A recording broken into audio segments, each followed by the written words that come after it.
hello, good evening and welcome. Welcome to Rangers Radio. Join myself, Oxford. Rather panel tonight is a JFK in the Bridgeman. Evening, Oxford. Evening, Bridgeman. Oh, can I say a big good evening to you two guys? Huge good evening to the guys in the lobby and to all the Rangers fans listening in all over the world. Good evening and welcome to Rangers Radio. How are you, JFK?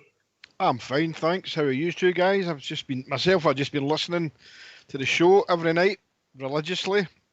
That's the only thing I've got religiously going in my life now. Yeah, very, very entertaining. Yeah, really enjoyed. So it's nice to be on the show tonight. So look forward to it. Can I just say it's nice to have you, Jimmy? Thank you very much. The wife said that all your last painting, night. all right, okay. It's nice to be on the show with you. I don't know. Have you? Oh, the wife said that all last your night. painting. You finished all your painting. Okay, it's like the Forth Road Bridge. It's never done bridge. Okay. And how do you cope? Do you put red lead on it or not? The Forth Road Bridge, that is. No, it's sore when you do that. All right, okay. He's got enough lead in his pencil. Anyway, so I'll move on now.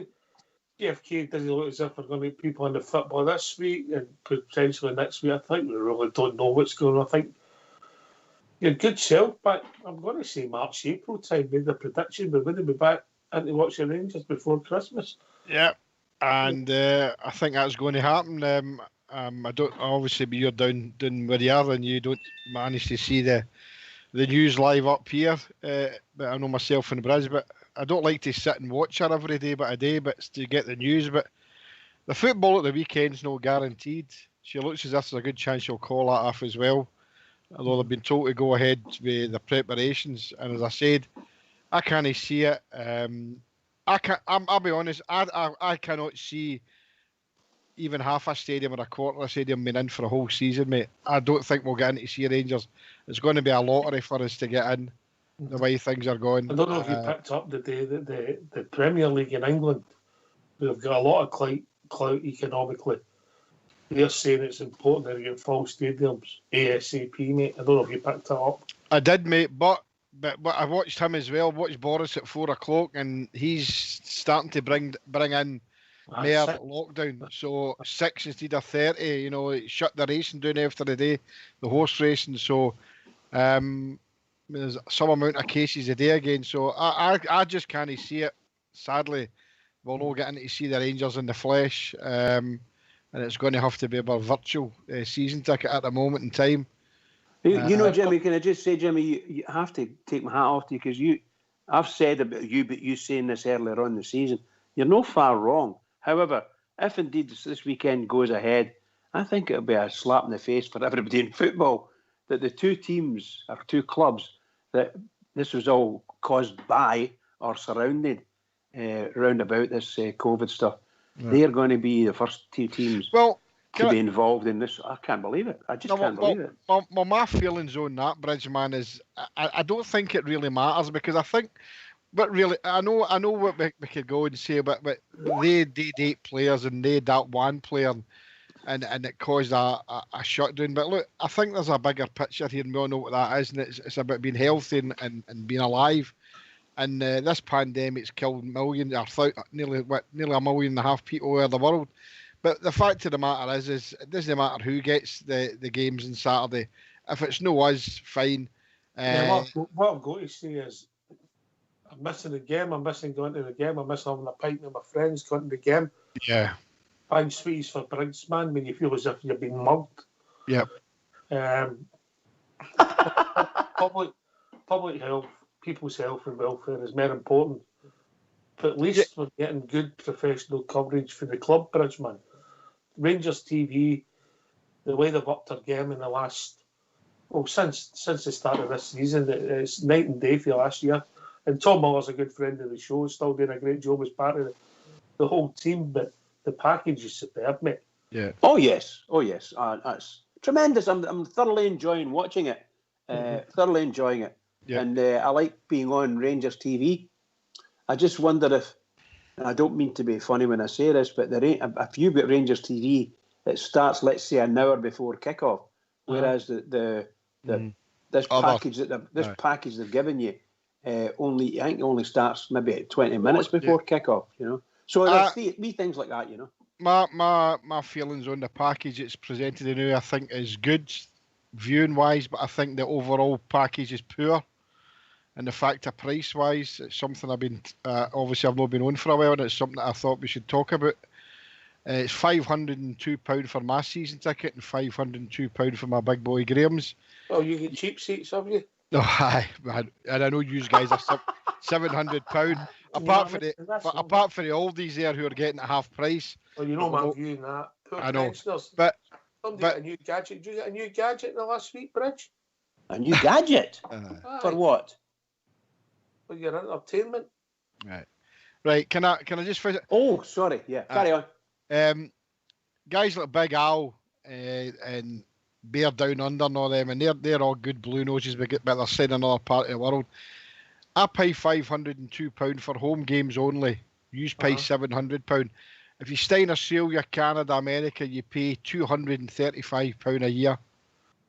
Right, and that gets you home and away games. Now I know there's this UEFA and English rule that you can't show games live at 3:00, right? But I think because of the thing that's happening now, that we should be allowed to show the Rangers away games, and I'm hoping that in the future, using Rangers TV, that we can get out of this silly rule.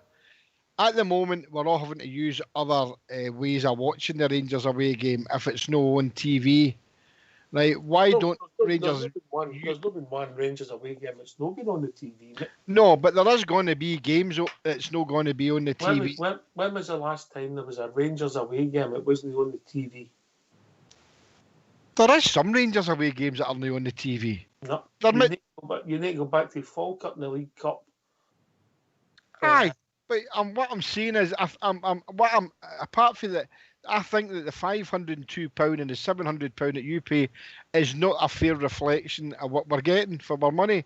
And I've had a few discussions with individuals about this, and I'm fed up with hearing people say to me, I'm giving my money to Rangers till I die. That's BS, right? We've got to look at the economics of this. I actually know people who have struggled to pay their season ticket, and they feel like £502 to watch games on the TV when people in other parts of the world are paying just over half of it. At the moment, but if we get back in, we get half a season ticket, yeah? Let's say if that's the best case scenario. Is that fair? Well, I suppose you could say that is fair. Best case scenario, because we don't really know. Yeah. So we get in for half a season, we get back to normal, we get in the games. That's basically what could happen. And the rest, I get the economics. You know my views on economics, JFK. Yeah, I understand that. But what I will say is, with the choice, we took a season ticket, and I think the club have made the best out of a bad lot. The boys in Australia and that, they pay a lot of money for what they get constantly. We're hoping that this is a one-off for us, eh? Oh, we're hoping it's a one-off. What I'm saying here is, I think it's a subject a lot of people don't want to bring forward. And I'm not frightened to bring forward because a lot of people are frightened in case they get shouted down for being honest about their opinion. And my opinion is, and I'm going to use this word, I think we're being ripped off to a certain point. Well, to a certain. You didn't have to buy the ticket. No, I never said. No, but what I was saying is, what happens if you get through the full season, and I know it's all ifs and buts, and I know I don't live in ifs, but what would happen if next season we don't get to Ibrox this season, and then come the start of next season, right? And Rangers still want to charge you for the full price of your season ticket. Do you think that's fair? People would have a decision to make, wouldn't they? Like people had a decision to make about refunds, Rangers offer refunds. People had a decision to make. Everybody's economic situation is different, isn't it? You know, you've got this multi-millionaire pensioner that we deal with on here, Bridgeman, and then there's me and you. Exactly. A pair of shockers. You know, it's just, I just think it's a subject. Accept your point. It's all about choice. You cannot deny that the service and the production for the club has improved. Oh, 100%. I've not got any. I really enjoy the way it's put forward. It's that hour or 45 minutes before the game and 45 minutes after it, you know, which is good because usually, and we'll soon see how Sky go forward with this because their big baby starts on Saturday and their TV coverage, and I'll just see where all Scottish games get pushed. And usually a lot of Scottish games you get 10 minutes, 15 minutes, half an hour before a game, unless it's us against the puddle drinkers, and then 5 minutes after the game. Now, let's see how that pans out. And that's where Rangers TV is good. Listening to Rangers Radio, mate. Is that? That's everybody's listening to Rangers Radio. Of course. Of course, mate. There's lots to be said about it, JFK. Lots and lots can be said about it. And so far as the payment to the club for my season ticket, I'm delighted. I'm delighted my club's still there for a start. I'm delighted to be contributing. I know that this COVID thing's killing a lot of clubs. I mean, seriously, murdering a lot of clubs. But I don't want it to be my club. I want my club to be safe and in safe hands. And I'm very hopeful that this board are going to look after it. It may require us to go through another season with ups and downs, and so far as the finances are concerned, and maybe COVID is still impacting on us next year. You don't know. However, I'm standing by the Rangers that way. That's the way I look at it. Solution, JFK. I've got a brilliant solution. On you go, pal. Right. We should double the pensioners' tickets and then subsidise everybody else's, because they're the ones with all the cash. Well, I think we should double the pensioners' tickets and make them sit down the front and give them the cheap seats. Maybe that's how they're looking for cheap seats. You know what I mean? I mean, geez, you can't go on the bus for them. It's fun. No. That's a terrible thing to say. Big queues, you two. Big queues in the toilet waiting behind them and that, you know. Shocking. Listen, it is a puzzle. You're entitled to your opinion, your view. I accept a lot of the stuff you've said, mate, but it's a real puzzle for the business. Just the pure economics of the business, JFK, and that's the problem you've got with it. Yeah. But the initial point I was making is that the production of Rangers TV... Oh, definitely. ...has improved tenfold. 100%. It's great to watch. It's fantastic. But and it might get even better, and it might get better value for money, I'm sure, once we get back in an even keel that the responsible people will go to our club that will reward a bit of loyalty. Now, I'm not saying they'll give you a free year, but it may be a couple of years without an increase or something like that, but we'll cross one hurdle at a time, mate. One hurdle at a time. Aye. Right, we're just waiting for a caller to come in. Everybody knows him. He's going to give a wee update on something that happened tonight, and then we'll come right back on to the JFK and Bridgeman. Evening, Portbear. Oh, no, him. Yeah, I'll mute you. Good evening, troops. How we doing? All right, mate. You're good self. Bridgeman, Oxdear, Fox, Terry, and JFK. Hope you're all excellent, guys. Man. Guys. Excellent, pal. Excellent, Port.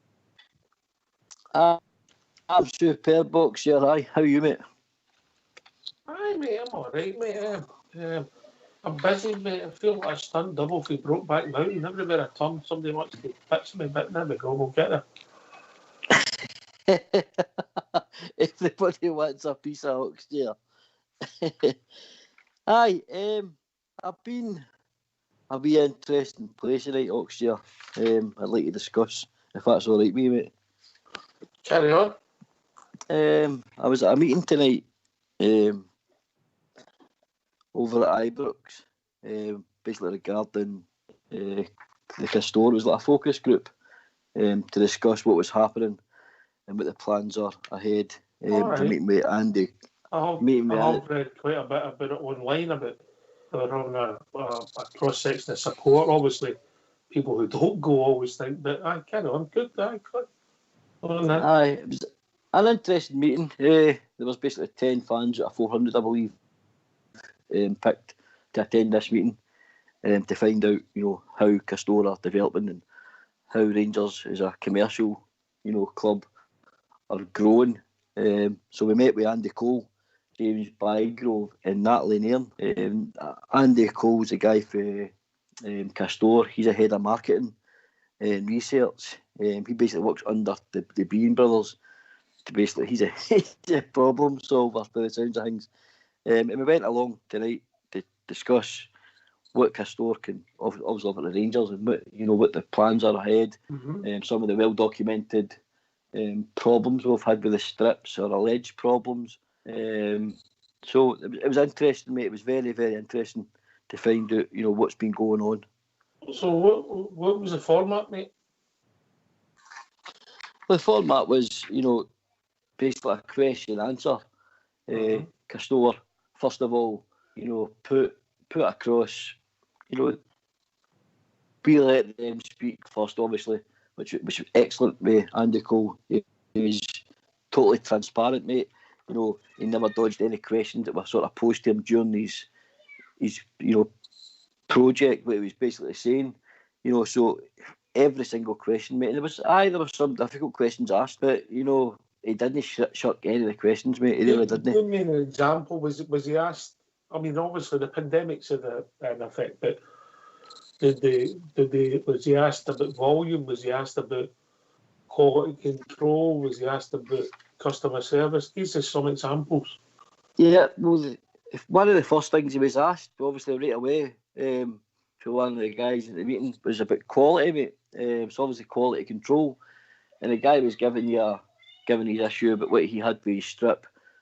He had a problem with the strip locks, yeah, but also a problem with customer service. Now, can I just put into perspective the size of Castore before they actually took Rangers on board? The size of the bloke there.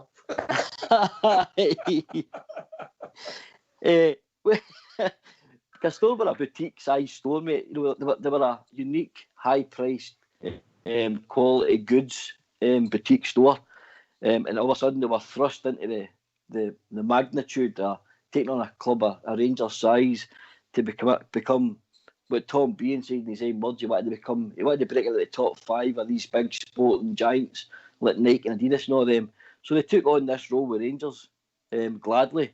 Obviously, the research was done by James Bisgrove and his team in regards to could they make the demand, could they do this, could they do the next thing. And they did, all the research they did suggested that Castore could provide this. So basically what the guy was saying, he got a strip and there was something up with the shoulders or something like that, the stitching was wrong in the shoulders. And the problem he had, so that was a quality control issue with the strip. The other problem he had on top of that was when he tried to contact Castore, through their customer service lines, they couldn't get anybody. Or when they did get someone, they get an email back within, I think it was 40 hours, the guy says. But the response was, tell you what, just keep the strip, but we'll knock 20% off your next purchase. Which, in all fairness to Andy Cole, he was absolutely fuming, mate, with that response. Because that's not what you want to hear. You want to be told you either send it back for full refund or a exact replacement, or you take it to the nearest store, which would be obviously the one at Ibrox, and they would give you an automatic refund, or they would change the strip over for them. So Andy Cole was very, very embarrassed and absolutely raging at the fact they was told, just keep the strip, we'll knock 20% off your next purchase.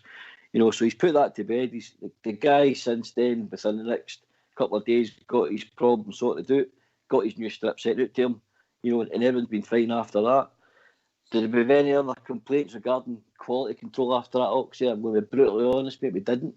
So, and I know there's only tennies there the night, in the meeting, but not one other punter. Remember, these are all my jers, some season ticket holders, so there's a good demographic of people there. So, it was interesting to hear all their opinions, but that was the only one complaint we had on the quality side of the strip, mate. I know that you personally bought a strip, mate. I know that because I had the misfortune of seeing the pictures, right?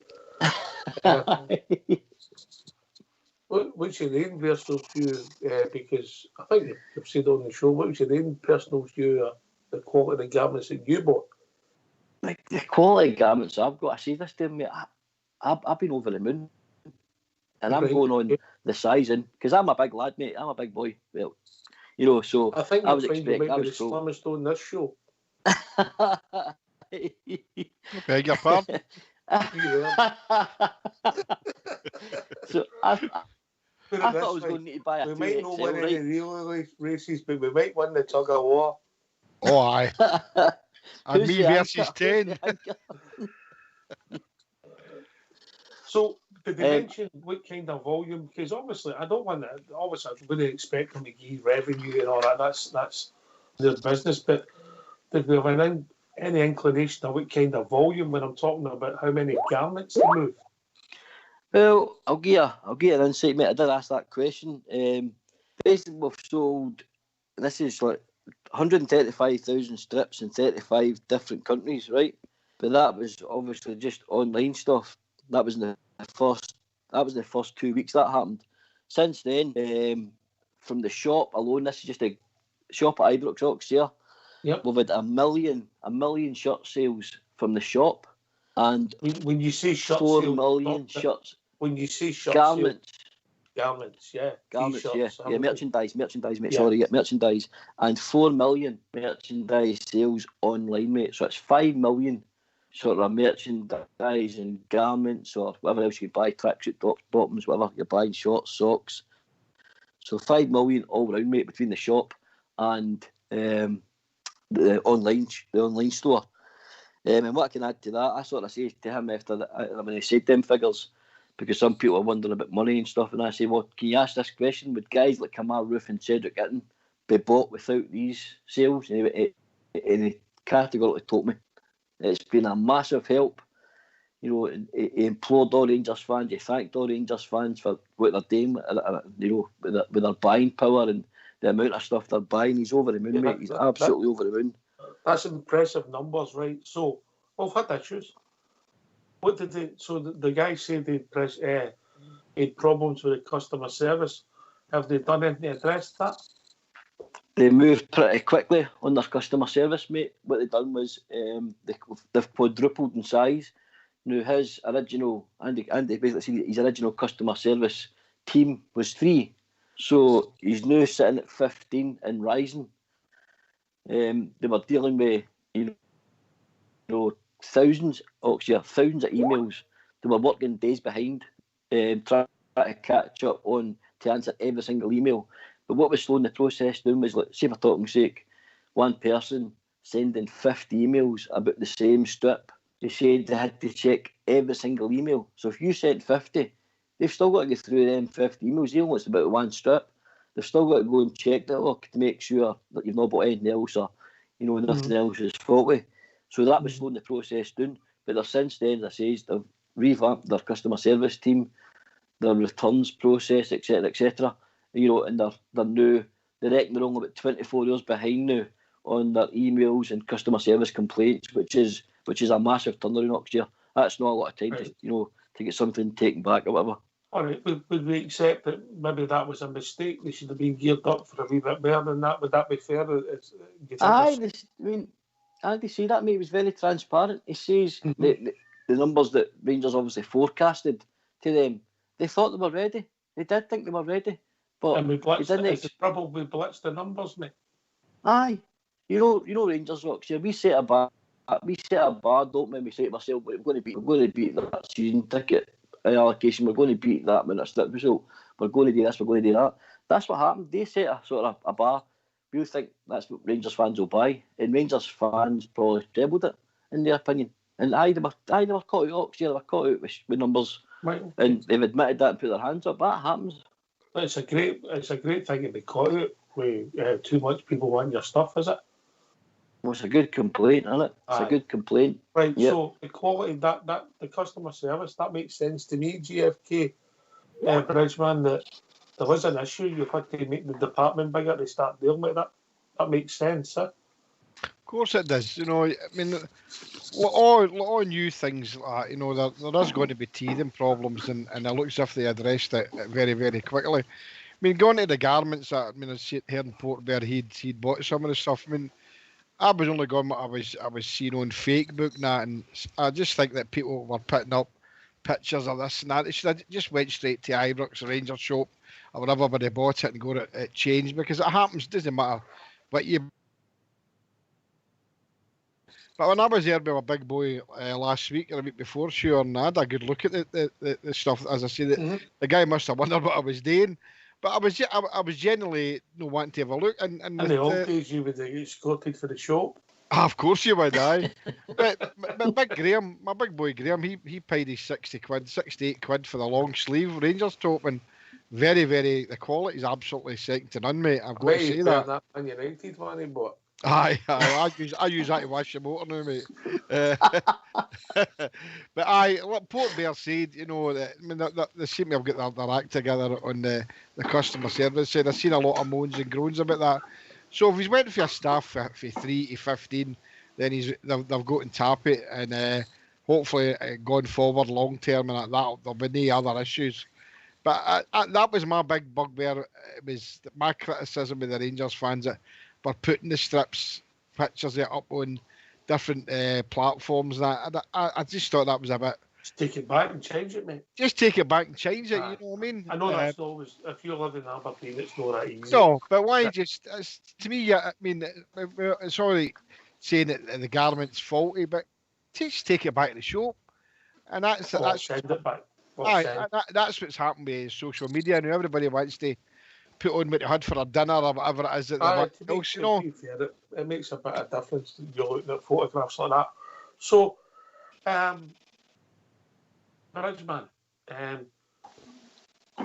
customer service we're starting to improve then, but there's a quality control issue for a small percentage of goods. But the volume's impressive, eh? Well, the overall volumes, but they're only based on items sold as opposed to, the figures. And by the way, can I just say, Port Bear, thanks very much for going. Well done, pal. Sounds really, really brilliant with the figures that have come out. Cheers, buddy. So I'm delighted with that, and every Rangers fan would be. If somewhere along the line through time we could find out how many actual shirts they sold at Ibrox, through the shop, because we're speaking about 100,000 or over 100,000, maybe 150,000 or 200,000 or whatever. So I know that there's lots and lots of sales what happened, and it was over 1 million, and that is unbelievable figures, That's government. That's what I'm saying. That's overall. There's over 1 million sales taking place. I wondered how much of that was actual tops, the Rangers shirts. A good percentage. I believe most of them have made their way to House and Drum Chapel because of Have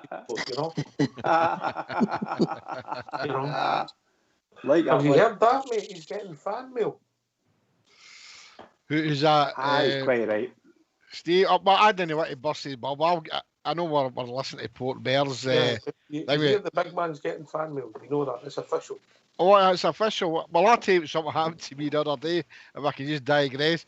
I was standing in the post office the other day, and I was talking away to the woman behind the counter, and this guy, who I've never met in my life, and I'll give you his first name. His first name's Alec. And he says to me, excuse me, pal, he says, are you GFK after Rangers Radio? I said, well, just hold on a minute, pal, and I'll give you an autograph and a selfie.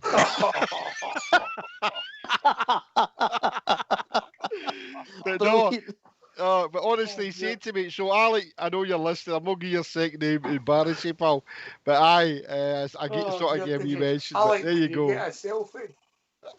What a shocker, JFK. What a shocker you are. No, there you go. So I'm just waiting to find me all that. I gave him my address and that, I think Stevie's, in fact, he's went by Bridge for the fan mail, mate. He's getting more fan mail than Bridges in a moment. I think because of the lockdown, Bridges fans can't get to the post office. Right, Port Bear, quality control. What did they say about that? Based on what they'd done originally, what they were doing next year was, doing quality control on 10% of the shirts. So, but they obviously found that wasn't working. So what the new process is, if they get say 100,000 shirts in, mate, every single one gets checked. They're on now they're on a full 100% quality control check, mate, on every single garment that leaves any factory. 100%, not just 10. What about this issue with sort of two different strips, mate?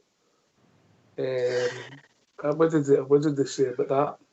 Like every other business next year, sometimes you have to outsource, subcontract, if you want to use that word, other, factories or other businesses to make demand. They did that, and they've realised there was, mistakes along the way. But what they did touch on, mate, was they said there wasn't any difference in materials. So, like some people may have got, they called it the yoke, which is along the top of the back of the shoulder. It's like a vented part on the back of the strips. Some people were getting a fully vented bit along the shirt, and other people were getting like a 4-inch down the centre of the spine of this vented part. The strips might change from factory to factory, which wasn't supposed to happen. But what they've done is to make sure that, again, this 100% quality thing's been put in place to make sure that if they have to use any outsourcing again, every shirt will be the exact same in materials and in design. There was obviously some factories taking on their own sale to make wee slight changes, but they thought was better for themselves, and that's not what Castore expected. They were very, very, unhappy about that. All right, okay. So, again, some of it was the demand, some of it did the pandemic have any overall riding in the whole package? They found that, aye, mate. They found that pretty challenging. I mean, like we says, sometimes this would take some of the big sporting giants, mate, a year to organise and plan to get a home and away top out. So obviously we're meeting demands for delivery, meeting demands for manufacturing. It was challenging last year because a lot of workforces were off, and they were down to limited workforces. But these guys actually still managed to get 3 strips, so your home away and your third kit, all the other training merchandise, and still managed to get record numbers out to Rangers fans to spend their money on. So there was teething problems because of that, mate. That probably didn't. It's probably a snowball effect, because you're having listened to like Andy tonight. Obviously the pandemic and then the demand of Rangers fans. It's snowballed into one, mate. It cost Castore a few wee stumbling blocks, but hey, Oxford, they went from a small manufacturer of sporting goods to like a global brand because of they've touched, like I said earlier on, 35 countries, mate. 35 countries, and they're planning obviously to open more shops. We touched on the one in Glasgow City Centre. That should be open in October. He actually was for up to the Christmas rush because people obviously make another dash to get the Rangers stuff. Or a Rangers shop, mate? That'll be it's Rangers stroke Castore. It'll be the same as a Rangers store at Ibrox, mate. It will be. It's a Rangers store, but it's Castore as well, isn't it? Because they're going to sell some of their own stuff in it as well. Don't have an issue with that myself. I mean, obviously, when you get in there, you can get me some nice. Just a bit of bribery there. Don't worry. I mean, JFK knows me. I can be bought. I don't care. I'm not proud of a JFK. I can be bought as well, mate. No problem about that. Everybody in the lobby saying you've been bought. Listen, mate, I've got principles, Bridge, and if you don't like them, I can get other ones. JFK's got a tan in the lobby there because he's trying to sell his photos of himself to people. Unbelievable. I know what they call them. They're called fire guards. They keep the rains away from the fire.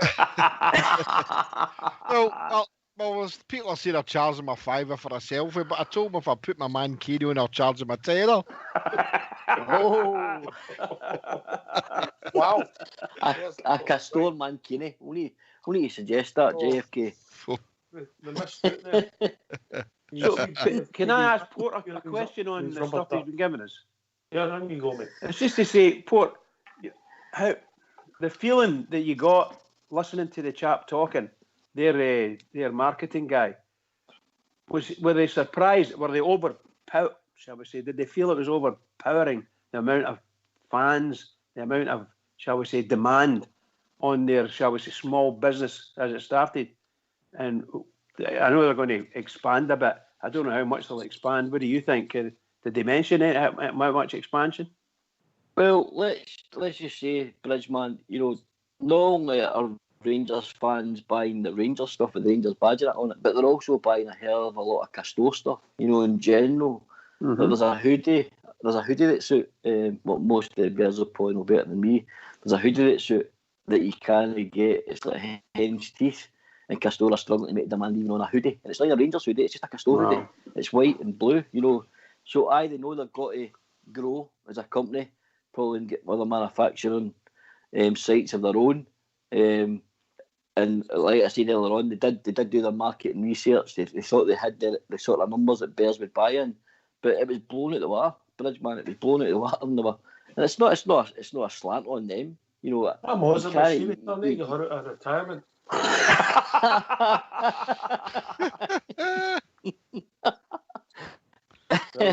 Well said, that man. Brilliant. But definitely, mate, they're slowly catching up with the man now, and I think they're right on the ball. Right. But if Rangers are in first with them, yeah, they're the first major club that they've been with. Our first football club, been with, sorry. Yeah, only football club. Well, Andy Murray, yeah. That's correct, yes. Now they're going to march on. Chances are they might take up a cup, maybe one offer to give a Premier League team down in England, and maybe a Championship team. To next year, well, nothing will happen to that to next year. Oh no, that's what I'm saying. It's a possibility. I wonder if the attention that they're giving to Rangers and making sure that Rangers fans are getting the quotas that they need to sort of to meet their demand, or will that demand be given over to, or shall we say, any space for given over to the English teams? That's my fear, because they might just say, well, our Rangers got the first year, we'll give it to this other year. I don't want that to happen. I want the Castore to guarantee that they're going to sell 1 million items every year, if the demand's there, of course. But they can't turn and say, well, we couldn't make it. That's what I mean. Mm-hmm. Right. Okay. So, but I think the criticism is fair. I think some of the answers were fair, but it sounds like Port. Mm-hmm. Yeah. Mean, obviously, some guys in the lobby that have mentioned the customer service. Jeff G has talked about it wasn't great, but then he's ultimately ended up with what he's enjoyed the gap that he's got. I think they don't accept it. You can learn from your mistakes. That's business. That's life. What did they talk about going forward, mate? Because obviously, if they've said, right, here's the demand, let's just say we managed to win this league this year, which we all hope we do. And then if they think the demand was high this year with something that's going to come out next year, JFK is going to go through the roof for it. Of course it is. I mean, I think that's where they found themselves wanting, because I think they were really shocked and surprised about the volume that they had to try and get out for the Rangers fans to buy. And as you say, if they think it's this season, next season it'll be tenfold next season. Because obviously they'll increase the merchandise that they can actually bring out. Well, being in the shop, there was a lot of merchandise missing there that the other Rangers shops in the past have had, and once they get that right, and they probably get that right for Christmas, but I think they're in for a major awakening when they see what the Rangers fans will really buy. This is only the tip of the iceberg, Oxshire. We all know that the Rangers fans will just buy. So, I think next season will be really good for us as well. So I think I read somewhere, and I don't know if this was true, they were going to talk about the future and how they could improve Port Vale. Well, so one of the things that one of the Bears at the meeting brought up tonight was obviously 150 years next year. And right away, James, Andy and Natalie right away says, well, what do you think? And obviously with that centenary, anniversary year, that's massive in its own, Oxford, without even talking about winning a league. So there's already plans in place for the 21-22 strip. It's already, there's talks already taking place along with Castore. And they realise, like James Bisgrove does and like Natalie does, they realise, mate, how big this could be. I think they're more than ready, mate, and that's my honest opinion. I think they are. They were called, like I said earlier on, but I think having the mistakes that they've made, it's made them realise that, they're working towards eradicating all mistakes. Mistakes are made in business, we know that. But they are gearing up, mate, for the 150th year anniversary. And that was a big point tonight. And listen to Andy and listen to James Bisgrove tonight. These two guys have got their finger on the pulse. in regards to moving forward as a club and a kit supplier. Can I just add Oxygen as well? They spoke about JD Sports, Grease Sports. Others are going to be selling more strips because they have to move, mate. If they want to move product, they want to move strips. They can't just have it in, a few stores. So they're planning on putting it out to any other kit supplier, a sports shop, to obviously move more garments, mate. So that's in a way itself, them planning and preparing for the demand of Rangers fans again. So you're not going to have to just run in queue to Ibrox. You're going to be able to go several places and get it, mate. Yep, definitely. Port Bear, was Sports Direct mentioned in that? I think you'll find us an NDA on both parties, mate. Yeah. Aye. No, I just wondered if it was actually mentioned. I think you'll find that, mate, because if you've noticed, both parties haven't commented on the other. Yeah. Common business practice. Port, Andy Cole. Every time you think of him, I keep thinking of the Man United centre forward, Newcastle centre forward. I've seen this guy's. Right. Obviously, that's the poor guy's name, right? But yeah, Andy Cole was he a local lad, or was he English, or was he was he a Scouser? Or? He was an English boy, right. Not a Scouser. What was his take on the Blue Pound? Was the bottom line was they were blown away? They were blown away, mate. But he's got family. He's got in-laws from East Kilbride, so who are Bears. So he sort of knew what were like his fans. But again, it was the volume, mate. Sheer, and not only Bears that had strips, there was Bears that had strips, mate, that were still wanting more. If that makes sense. He said that people were repeat ordering. So you'd maybe one person that's bought maybe 4 strips for one household, but they'll come back in a couple of days later and get another 2, another 3. So he said it was crazy buying. It was good buying, right? Sensible buying. He says, but he sort of knew, mate. He knew because his family who are locals in Bears. Okay. And what were they talking about? Obviously they didn't. I think fears were a lot of people's fears. We talked about on the show, GFK, that the price might have went through the roof. I think the price stayed pretty similar.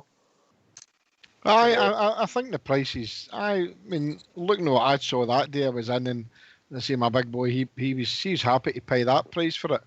Mm-hmm. And I think we were all talking about maybe they'll price themselves out a lot of things, but we all know ourselves. Look, whatever price, if it had been £100 a shirt, we all know it would still been the same outcome. They'd have been taken off the shelves the way they were then. So the price didn't really matter.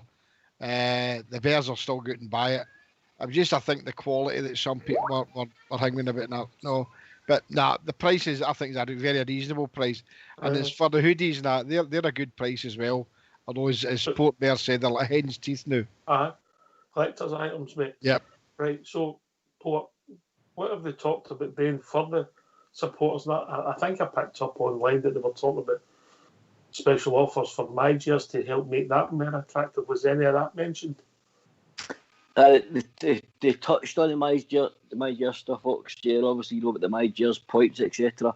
They discussed some of the My Gears point situations. Because what they're trying not to do is create like a rich bunch of My Gears and a poor bunch where what they want is everything available through My Gears should be available to every fan, whether you're rich or you're not rich. Mm-hmm. They also touched on bringing top suit and like Rangers t-shirts, for the ones again. See, I mean, not everybody works Oxygen. In the current climate, a lot of people have lost their jobs, etc., etc. But they're definitely, on the ball where it's creating garments that the non-working man can buy his child and his family. So they've spoken about that as well. They touched on retro strips, mate. They've got loads and loads and loads of things in the pipeline to obviously supply and demand to the Rangers fans, but make sure, like the slogan says, anyone can afford a garment of their choice, whether it be the strip or the lower priced ones, etc. But they're trying to make everything available, mate, to everybody. And I think that's pretty classy, I'm doing that. All right. Obviously, you went there just as a fan, and I can't thank you for coming on. I know you were due to go on tomorrow night. You went there. I thank you for coming on. It's good that Port Bear coming on and letting us know what happened, because obviously Yeah, well done, people mate. are interested. JFK then Bridge. Aye, well, I'd said that before we come on, that, you know, if we get anything in the news and it was fantastic that Port Bear went there and done that. Well done, Port Bear. That was cracking, mate, and it gives a good insight to what's happening. So well done, pal. That was brilliant. Good stuff. Cheers, guys. Aye. Thanks very much. Thanks very much. Good. Good. Look, one of the things we all have complained about in the past at times, communication. The club can't comment on everybody who gets a pair of soaps that's got a hole in it, right? They can't. That's on the day, you know. But there's been a lot of stuff online. There's been stuff in the media. They've spoke to a group of fans, which, fortunate enough, one of the guys, we know Port's there, and it's great that we've got first hand. But if they're going to keep up this communication, they're going to feed out, that people see positivity coming from it. Ultimately, some of the mistakes can be a good thing, Bridge, yeah? Oh, yeah, there's mistakes are there, and they'll need to develop a strategy that will look at those mistakes and go along with it, because there'll always be mistakes. One way or the other, there will be more mistakes. What when we try to get you to Sky? But I know there was an organisation that didn't get there, apparently, and I don't know if Port Bear could put anything in it. But I don't know. I just wondered if they managed to get an input. No, I mean, Club 1872 don't speak for me, right? No, exactly. Right, but they speak for some fans, don't they? Of course. Right. Okay. All I would say is the very last thing I would say about all this is communication is absolutely imperative. And Castore and whomever it is that's representing Rangers with the selling of the strips, if it's Bisgrove or whomever the chap's name is, or his underlings, they have to get this right or start getting it right so that people don't sit there and fume, because there's nothing worse than soccer fans fuming. Unfortunately, I would suggest fortunately, most of the sales had been done online, and then they managed to open the shop, and it took off for there. But maybe take the results of the online stuff and look at that and get that sorted, and start to make repairs as to how they talk to the fans and treat the fans. It's because some of the fans are really feeling bad about it. They feel as if they've been treated like, you know what? You've got to watch what you read online, mate. Because I keep saying to you, some of the women online are the women. Yeah, I know that, pal. But I'm speaking about Rangers fans writing into places like Follow and things like that. And I understand all these things. But we know it's happening. We know it's happened. We understand that. Some guys on here have bought the stuff online, and it's arrived in some of it's in pretty poor condition. So they've sent it back and got it all sorted out and got a new one. And that's fine. They can do all that. But they have to communicate. Some folk have been waiting for a long time on somebody trying to phone them. There's nobody there, all that nonsense. So they need to get all that smoothed out. Come on, let's keep up with where we are in this. Yeah, we've touched on all that. Yeah, cool. Customer service. Yeah, right. So Port. By the way, Port wasn't there a part of Club 1872 or Rangers Radio. Port was there as a fan who just happens to be on here. Yeah, let's be honest about it, right? So Port. I think we'll open up the phone lines and we'll take it from there. What's the number, JFK? 0141 356 1972. So join us at Skype at RangersRadio.online. You come on and brought in a call with Fox and Old School Blue. If you use the phone in, hang up, and they'll call you right back. Did you come away more positive or less positive, Port Bear? A lot more positive, Oxshire. James Bisgrove, you know, in my opinion, has been massive for our club. Some of the retail deals that he's managed to pull off, like with the Tar Company and Seco, etc. And he spoke tonight about there's other ones in the pipeline. You know, Rangers are going from strength to strength, in my opinion, mate. And under Castore, they've made mistakes. And under James Bisgrove and his team as well, it can only benefit Rangers, Oxshire, if these guys keep, you know, the winning formula, which in my opinion have got at the moment, and keep marching forward, mate. So 100% more positive than I originally went. Yep, definitely. And the people in the room, the fellow fans, don't care where they came from, they're just fellow players. Aye, you know, they were, as I said, mate, with one guy out of the 10 that had a problem with his shot, but he left as positive as I did. Everybody in that room, in my opinion, next year, I say it's only my opinion, I can't speak for them, but listening to them and speaking to some of them after, and you know, after the meeting was done, they all left speaking, mate. They really did. It was a great meeting, Right, okay, mate. Can we thank you for coming on? Because I know you're back on. You're due to be on tomorrow night. You've done that for us because you're part of Rangers Radio. But thanks very much, mate. Thanks very much for taking me on the night, guys. No, I think because you're a sook. Yeah. All right. No, anytime. Did you see about getting us these free tyres?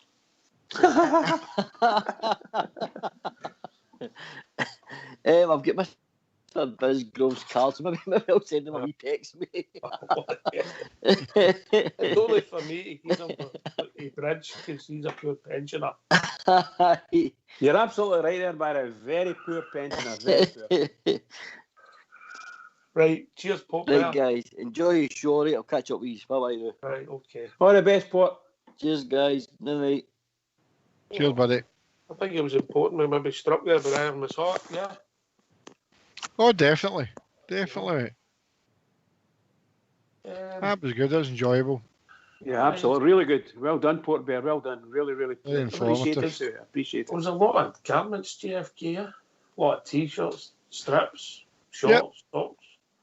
I think it's the tip of the iceberg, Ox, here. I think once they get the whole package together and the amount of stuff that we know that Rangers can sell in any given day, you know, from ties to tie pins, tankards, I could go on, rings, but we've all been in the Rangers shop when there wasn't anything you couldn't get in it, you know. Just at the moment, they're trying to sell as much merchandise as they can, i.e. the strips, training gear, sliders for the oldies and that, you know, and socks, things like that. But no, I, as I say, I didn't criticise the material that was made. I thought I'll wait till I see it myself. And when I did see it that day, I was really pleased with the quality. Really pleased, great quality. So there's no argument about that. My only bugbear is, and it's no way Castore or Rangers. It's with some of the Rangers fans that decided they wanted to put it on the line. I was a wee bit peed off for that. Is that just no model society, JFK? It is, and I think that's what we've got now is the social media that people do that. And as you've always said, you know, I don't call it Facebook, it's Fakebook, because a lot of the things you read on it are absolute tripe, and people just fall into that trap, you know. You know. Right, who's making the noise? Who's opening the sweetie? Oh, so that sounds nothing like to do with anybody. That's like a toffee, sweetie. Toffee, I think. Toffee? No toffee, pal. No It's got a no sweeties opening here. No sweeties opening here. I don't know why he's rustling then. I'm rusty. That's what it is. Right. What's the number, Bridge? People who call in, we need them to talk. They can talk to JFK. You'll take all economic arguments, and Bridge will take all matters of the heart tonight. All matters of the heart tonight. Okay. The number's 0141 356 1972. I've joined at Skype at RangersRadio.online. You brought in the call and Fox and Old School will phone in, hang up, and the technical department will phone you right back. What can I talk about, JFK? You can talk about everything and anything as long as it's about the Rangers. Yeah. The funny thing is about the Castore thing, Bridgman. I accept there's been teething problems. And you can only talk about the circle of friends you've got personally. But Jimmy's lad, Big Stevie and all his fans, Fox, my household, Port Bear. We've not had anybody phone the show and say their goods were folly. So sometimes things just grow arms and legs and they're not quite true, are they? Well, can I start with that one? If you think about it, if there's over 1 million garments being sold, not every one is going to be absolutely perfect. So there will be areas of contention. That needs to be looked at. We can't just brush it under the carpet in any way, shape or form. But you're right. I don't know anyone in my wee circle. I don't know anyone who's bought goods. Personally, that has bought goods and been disappointed with them. I know people have stood in the queue for 2 days. I forgot about Fox's hat and sliders. He was happy with them. JFK. I mean, you know, same as Bridgeman. I mean, I've the only people that if you can say I've met talking at their shoddy goods is them. It's been on Facebook, but I mean, my own boy and some others that I've saw the gear, and it's been absolutely A1 quality. And it's a bugbear with me, and the fact is that they're moaning about putting these things online and that, yet they'll still buy a £5 scarf for the guy at the corner at Copeland Road and that, you know, and a couple of washes and it's washed out. You know, buy for Rangers. If you buy for Rangers, you'll get quality.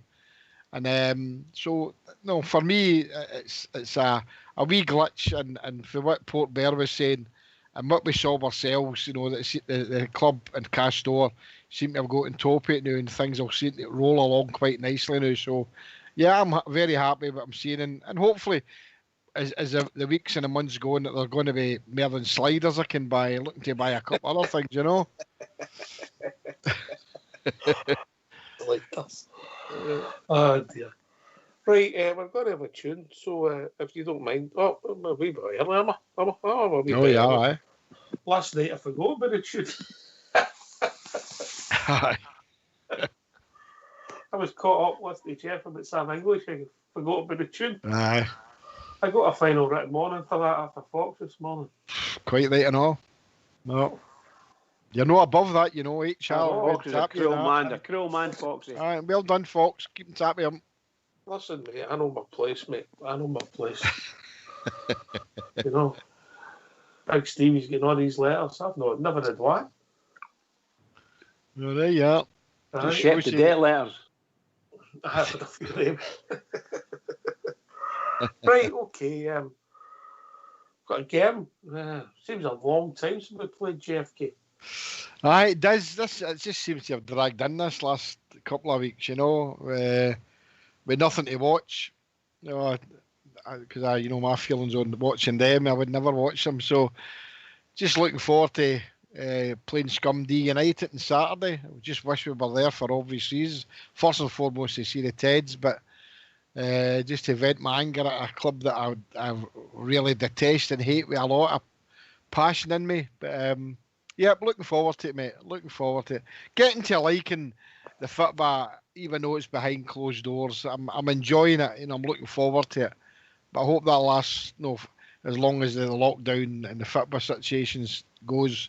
Mm-hmm. Hopefully we get more fans in sooner rather than later. I hope so, but I don't know. I really don't know what a couple of hundred is at a trial event. I don't know what it solves. I don't know what issue it solves, but that's just me. I think they have decent numbers to trial anything, but anyway, time will tell.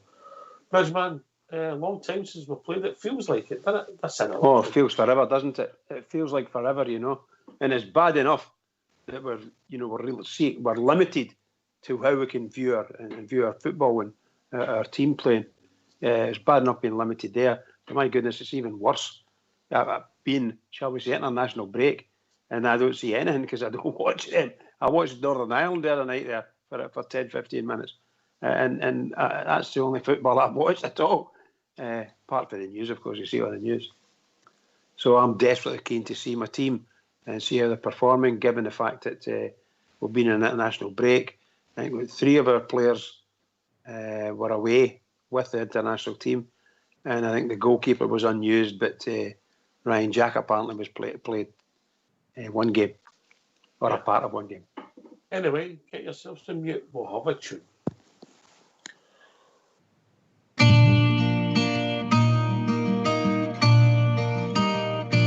Ever since I recall, I have followed football, and ingrained in my heart are the Rangers FC. Through good and the bad times, of happy or sad, it will always be Rangers for me.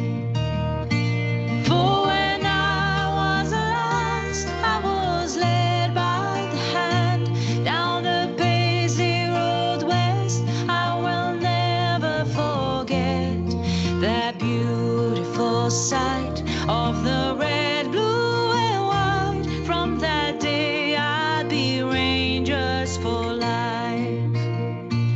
And I vowed to my dad, if I would have a lad, I would show him the way as he did on that day.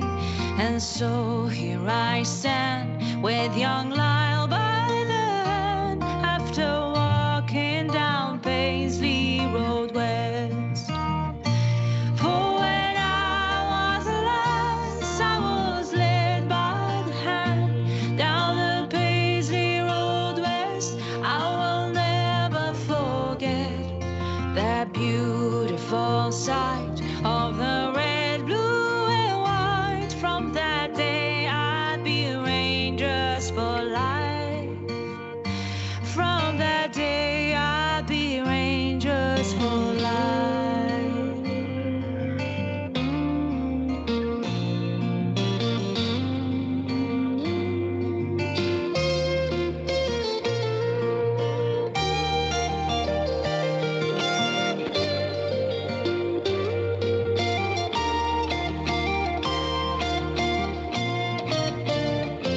There's a great sense of pride that I feel deep inside as I'm watching the Jazz with my father and son.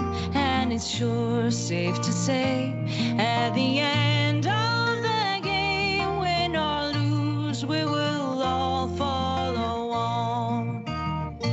For when I was a lass, I was led by the hand down the Paisley Road West. I will never forget that beautiful sight of the red, blue, and white. From that day I'd be Rangers for life.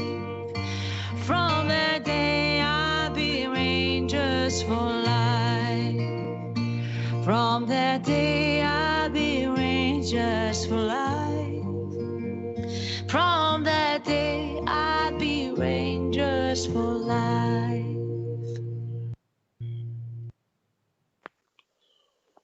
Oh, you like that, Bridge? Bridgeman? Absolutely loved it. I'm just walking back to my seat now. I've been walking around to the kitchen, scudding across the scullery. Fantastic! What a wonderful singer that lass is. Some voice. It's some voice. Oh yeah. You know? So I love the soft ones. The Rangers songs with a soft one. Obviously, when the boys get by and the walk and things like that, you like it a bit louder. No, I just love it. tremendous version of that song. Right, used to going to get yourself in mute. We're going to hear from your manager, Stephen Gerrard, MBE.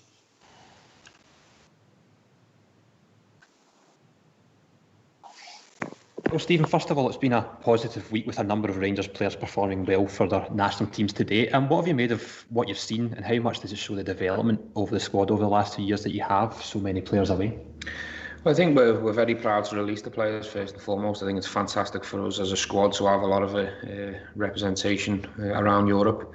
We wish them well when they go. Obviously, as a manager, you hope they come back fit and healthy so we can try and continue where we left off. But they've all had different tests and being, come up against different types of opposition. Obviously, Scotland last night was quite a unique one. The squad changed overnight, so that was a different test for them. Unfortunately, Jacko or John didn't play, but and then you've got Davo who equals the record, which is fantastic for him personally. Glenn Kamara, man of the match, thought he was head and shoulders above everything on the pitch. Yeah, I think they've gone away and represented the club very well, and we've obviously got all the young lads who are going to hopefully be involved tonight, so I'm looking forward to trying to watch that one. Yeah, in particular, Stephen Davis equalling Pat Jennings' incredible record. Of course, the result didn't go his way, but he really is the ultimate professional. He just seems to have so much more left in him to go and really smash that record. I think even within the game, I watched the game last night, and he continues with his own standards. He's involved in a game that's 5-1, and it's obviously away from them, but he continues to do the right things, and that sums Stephen up. On a daily basis, he has incredible standards, and that comes out in your performances. But the way he represents himself and his club on and off the pitch he's a credit to himself and his family. For those that have been left here at the training ground, still a very high standard of player here. What's the last week kind of look like for them?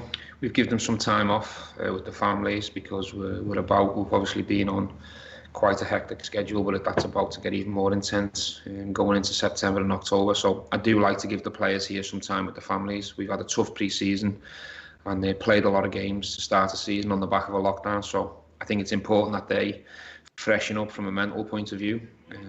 We've trained a couple of times now and the standard's been excellent.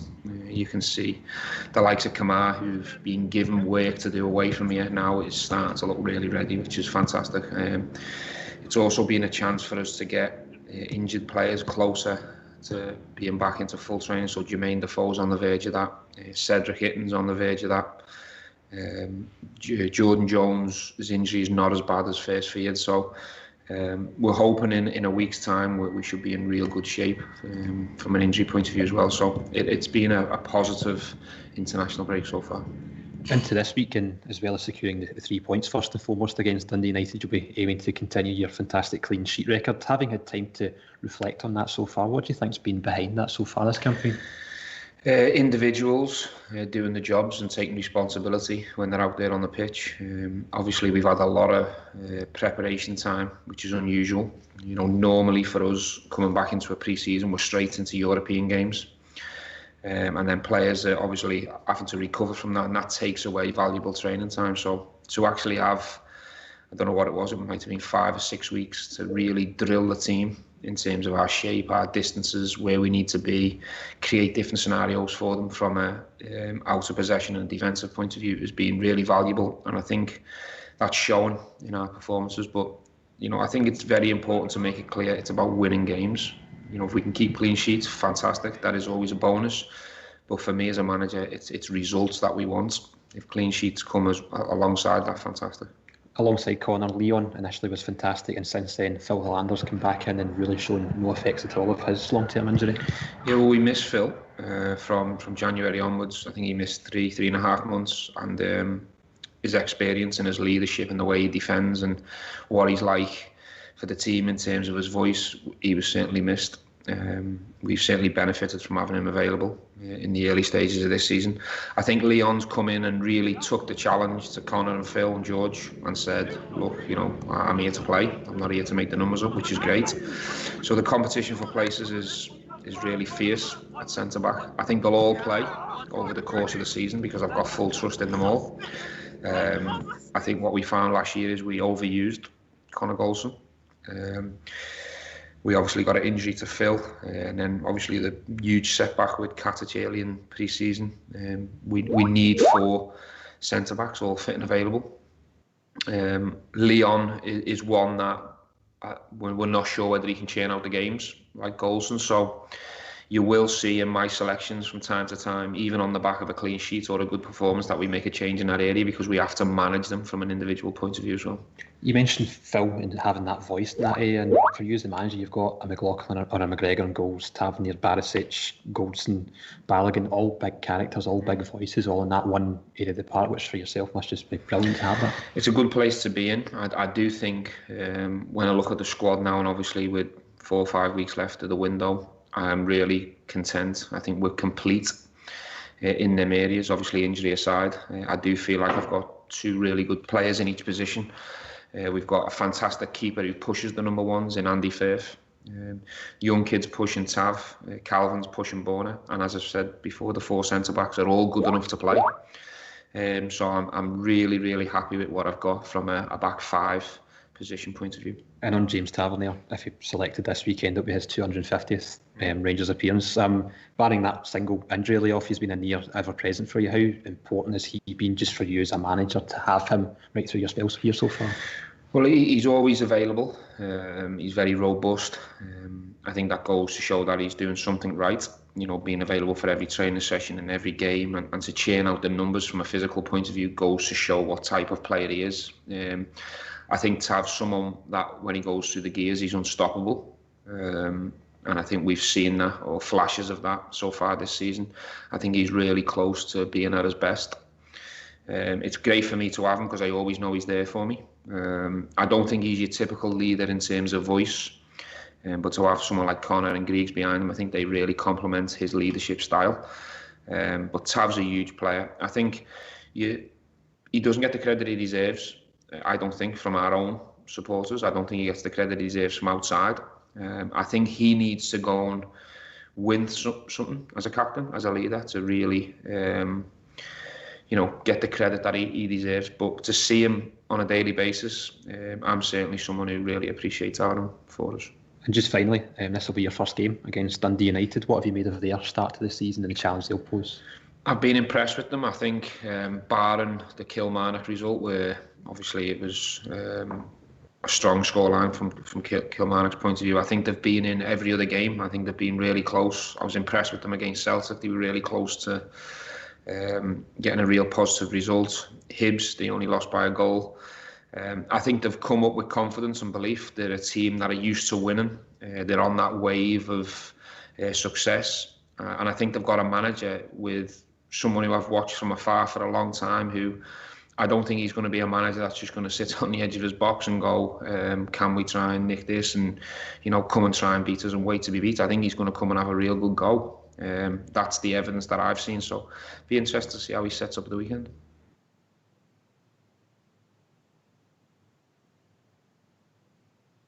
All right, thanks very much for that, lads. We're back. Yep. Okay, as a phone-in show, what's the number? JFK. 0141 356 1972. Phone in, hang up, and the technical team will phone you right back. Where else can you join us, Bridge? You can join us on Skype at RangersRadio.online, and Foxy or should I say, Old School Blue will bring you in and look after you and enjoy yourself, because it's great. All right, I've just heard that Big Stevie for the Drums Postman's new working on Sunday, JFK. Oh, there you go.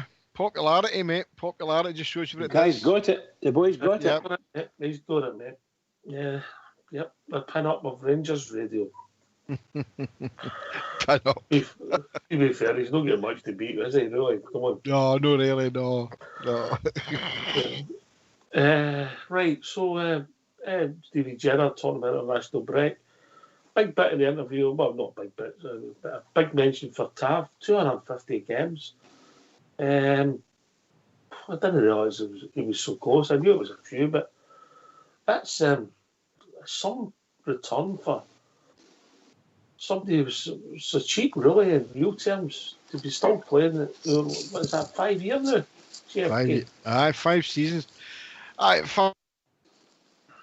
He's been I can agree with Foxy saying he's been my most consistent, but I still think they can get better, mate. Until that time, he'll do.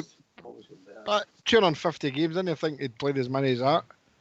Brilliant stuff for him, The manager's praising him, which is high praise, which is good. So he sees something more than we do on training. So he'll do for the time being to see what transpires in the next couple of seasons. I don't think he's got many more seasons left in my eye. Looks right enough. You don't think? No, I don't. If he doesn't win anything, I don't think he'll be there much longer. Do you think he'll want to go? Do you think Rangers will pop him? A mixture of both, I think, Bridgeman. Right. Everybody's got an actual shelf life, when we try to get you to Sky, then BT, then the Archers. The Archers. A blast from the past. The Archers. Well, you kept sitting going dum-de, dum-de, dum-de, dum. We thought it was a good... Right, James Tavernier. Even the manager said he doesn't get the credit he's using. The manager knows better than us, doesn't he? Of course he does. Bridgeman? Oh, yes, most assuredly. James Tavernier, we've said not that long ago we had a discussion about, or he was a part of a discussion, and most folks said that he's done well for us, and he's done well for himself as well. And of course, we're just looking for him to lift the form back up to where he was, and maybe a season ago. And I'm looking for about 2 seasons ago when he was scoring goals, and I really want him to score more goals. So a wee bit of lifting the form would do wonders for me, for him, and for our club. Mm-hmm. There was one wee bit of disappointed. I don't know if you picked up the JFK in your notes. about Balogun not being able to play the volume of matches. So I know it's not everybody can play like Golston week in, week out, but hopefully he's not just going to disappear, is he? Oh, I hope no. I think he surprised us all. I mean, we thought he was just going to be a bit part player, but for me, when he came in and he played the way he did, he certainly deserved to hold on to the jersey, but unfortunately, injury took its toll on him and he knew he had to drop out. For what I've saw so far, I really rate him, and I'd like to keep him for another season by this one. So, yeah, I think Balogun's is a player for us, mate, going forward, definitely. Even though at his age, I still think he can give another 2-3 years easy. What do you mean by no playing enough games? Is this some sort of a complaint by the player or what? No, the manager says you'll know the physical attributes to play. I think he was intimating that maybe 3 games every week, Bridge. Well, because obviously, well, he'll maybe know he's maybe, I don't know, for a knee or an ankle injury or something like that and you need rest as well as playing time. But it quite surprised me. Obviously, we've given him a year, GFK. We've not given him a 4-year deal. No. Here we want an option, so there's a bit of sense there. There is a bit of sense there, but we've always said, when Davy Weir came, we didn't think, how long he would stay. So Balogun could be in that same category. I mean, if he keeps himself fit enough, then he's got to be a major player for the squad. But he's not done anything wrong to say that he should be omitted. No. He's just been injured. So maybe the gaffer's maybe wrapping a wee bit in cotton wool. Is he injury prone or what is it? We don't know. But let's see what happens on Saturday. It'll be interesting when Saturday comes with team he picks. He's got to pick a good one, that's for sure, because we want to win that game. That's 100%. I think that's a no-brainer, mate. All be a good team, I think. How do you think? Can I ask a question on this subject of team selections for the game? How do you think the situation?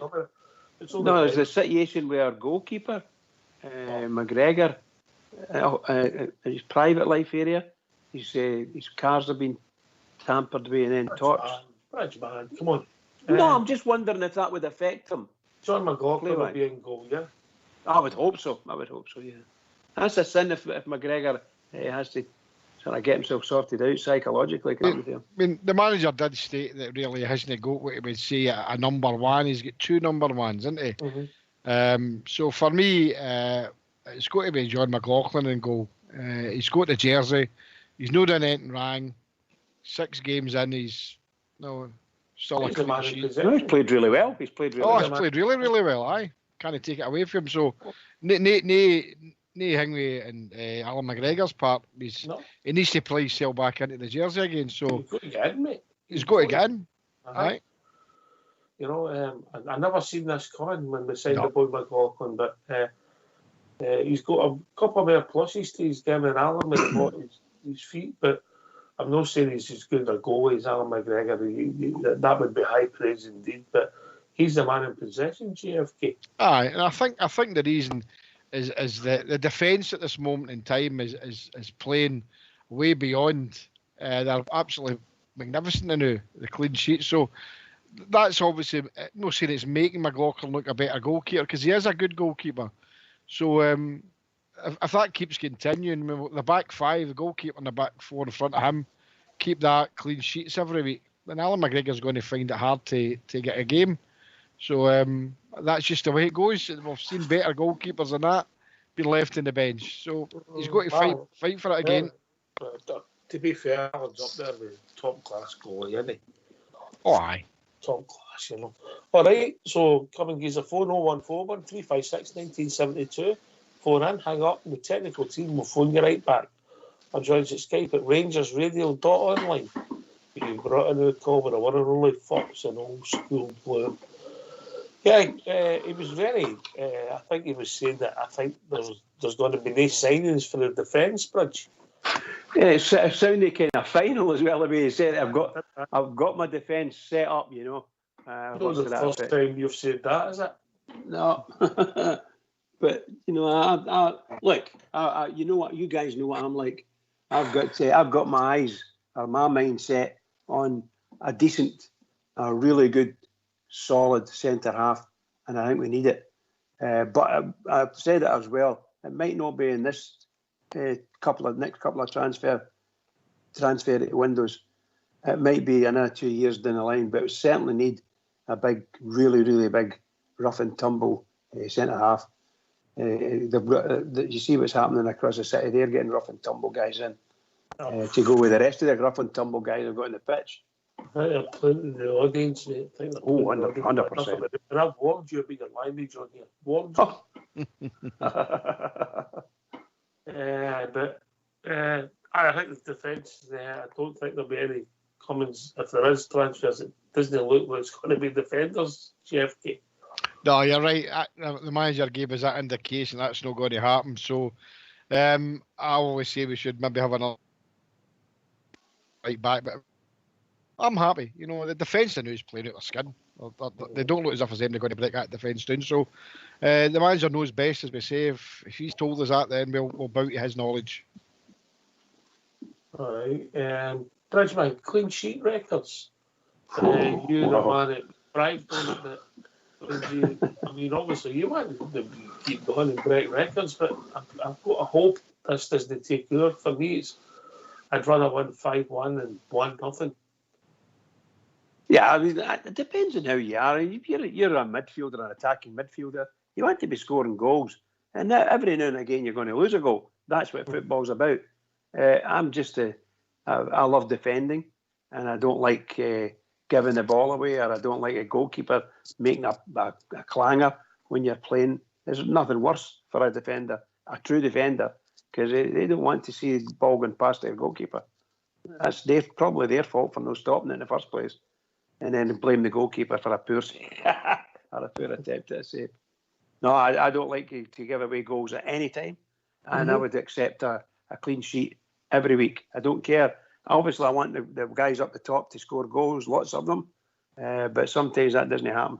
But at least if we keep our side clean, then you're laughing. Would you ever come off the park say you've lost 4-2 or 4-3 or something like that? Disappointed, Bridge? Oh, God, no. As long as we win the game, number one, we win the game. My individual, I'm only talking as an individual player in the game there, and that's my job is to try, or feel it is, to stop them getting through to get a shot at goal. That's the main thing. And if I can do that and do it well, and along with the rest of my defending mates, then we will do well. As long as we don't lose a goal from a defensive perspective, we've done quite well. And pat ourselves in the back if we can reach it. Absolutely.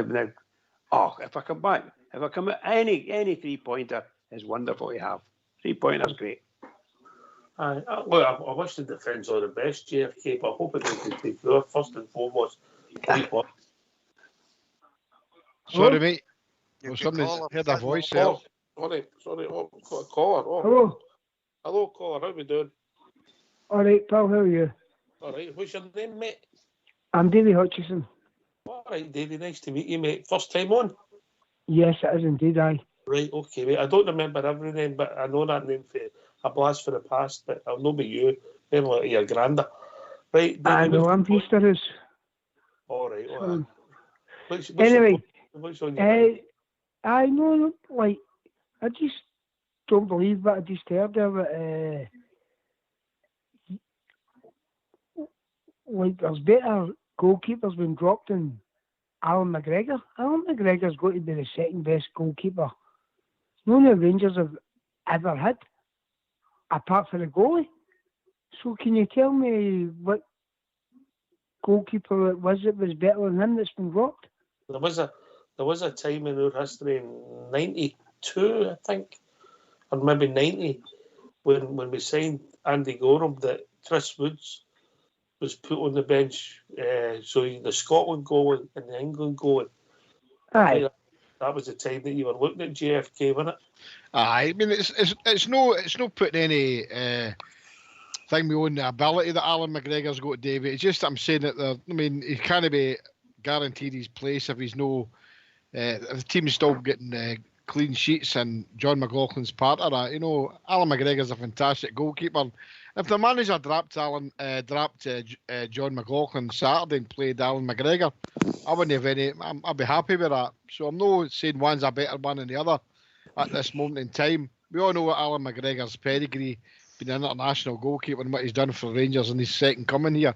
So I just think that he's a man in possession of the shirt, so he's got to fight for his place again. Who would you pick, Davey? You pick the Alan team. McGregor. Alan McGregor guaranteed all day long. Would you put McGregor back in?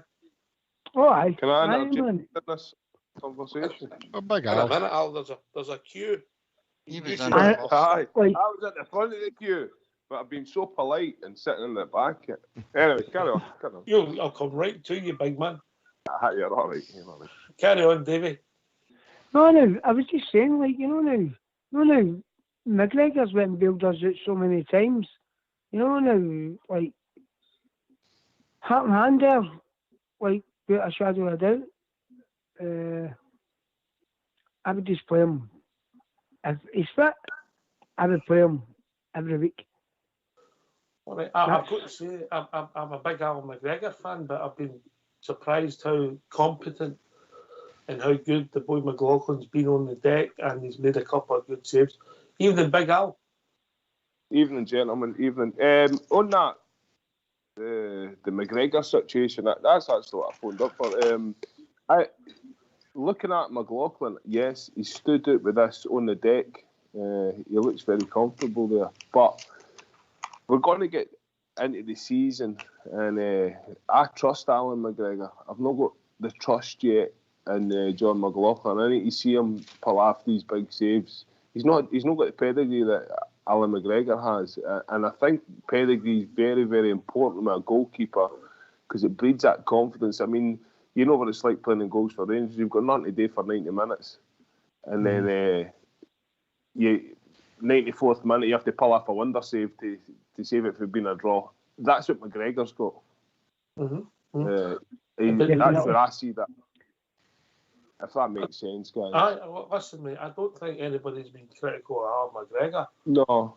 I'm not trying to be critical of John McLaughlin either. I mean, he's an able deputy, but I think that's what he is. Look, McGregor's not getting any younger either. You know what I mean? So there is going to come a time that we're going to have to take that leap of faith. But I don't think that leap of faith will be with John McLaughlin. I think that leap of faith will be with maybe the young boy McCrory or some other. We have to go and buy a goalkeeper. But I think in all the time I've supported Rangers, I can't even the worst of keepers that people would say were bad. I don't think we've ever had a bad goalkeeper. That boy Barus, Borney, Steve Simonson. But he done a job, didn't he? Oh, mate, he was awful. At that level. He was awful. What about Kennedy? Stuart Kennedy was a good goalie for us, mate. I don't think so. Aye, but I think he was player of the season. 70s. One of the season in the 70s. All right, right, okay, I'll take your word for that, but definitely know my about. 75, I think, might have been player of the season ago. Obviously, never recovered to the one of his big moments, but no. Aye, against England, you're talking about, aye? Aye, he never recovered to it. But I think he was Rangers player of the season that season. I'm ready to check that out, David, but I think he was. Jeff, do you remember? I went a few games with Stuart Kenny. I rated him as a decent goalkeeper, mate. I think the England debacle. Remember his 70s, Jimmy? Oh, you know, I remember the 60s. That's what I started drinking in the 60s, Al. And I'm not talking about water. No. Stuart Kenny, I thought was a decent goalkeeper. I rated him. I think the debacle when the 5-1 Molina, the England that day, and he banged his snapper into the goalpost. After that, he just seemed to fall away. I rated him I thought he was a decent goalkeeper, Oxshire. All right, well, he's got her own, like, you know, but now, like, I don't really think he was that good. No, but as I say, he wouldn't be in my top 5 goalies, put it that way, but at the time it was competent enough. Right, I'm going to go in the panel, keep it simple. Yes or no? Right, does McGregor start on Saturday? Big Al. Yes. Davey? Yes. Bridgeman? No. JFK? No. It's a no for me. I think we'll maybe ask the lobby, Al. I know you maybe can't see it, but we'll ask the lobby what their thinking is. They're all biased the same as you. Oh, what a shocker you are.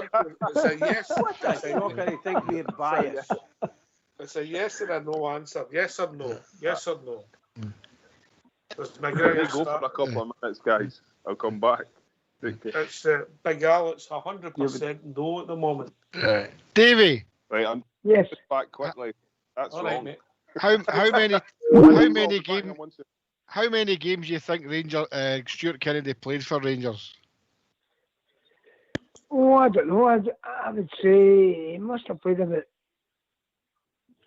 95, 100. Oh, more than that. Aye. It was, aye. Oh. He was at Ibrox for 7.5 years, mate. Oh, all right. I haven't told him off about Oh, no, there you go now. I was just a boy at that time, so there you go. Anyway, we'll be joined by another caller. Evening, I think it's Robert. Evening, Robert. Evening, Ox, JFK and Bridgeman. How we doing, okay? All right, Robert. Hi, Robert. Are you good? Yeah, good, pal. You good tonight? I'm good, Bridge, thanks. Hope you keep well as well, pal. Thank you very much. That's Do kind you of want a signed photograph of Big Stevie? you. No, I want one of JFK. With Mancini on. Well, that's a tenner. That's a tenner. I'll pay 20 quid for it. Oh! Big Stevie ones are free, and I'll tell you what I'll do. I'll throw in a Bridgeman as well. Hey, you. Yeah. Brilliant. Yes I'll or sign no? it if you give me 25. Yes or no? Yes or no? McLaughlin, McGregor starting? Yes or no? Yes for McLaughlin. Right. So it's a no for McGregor. No for McGregor. Yes, no for McGregor, yeah. All right. Give me your thoughts, mate. And that's the reason I've come on here. I've just listened. Great shows always, guys. But let's be honest, for years we've always been saying we want competition in our team, right? And now we've got competition.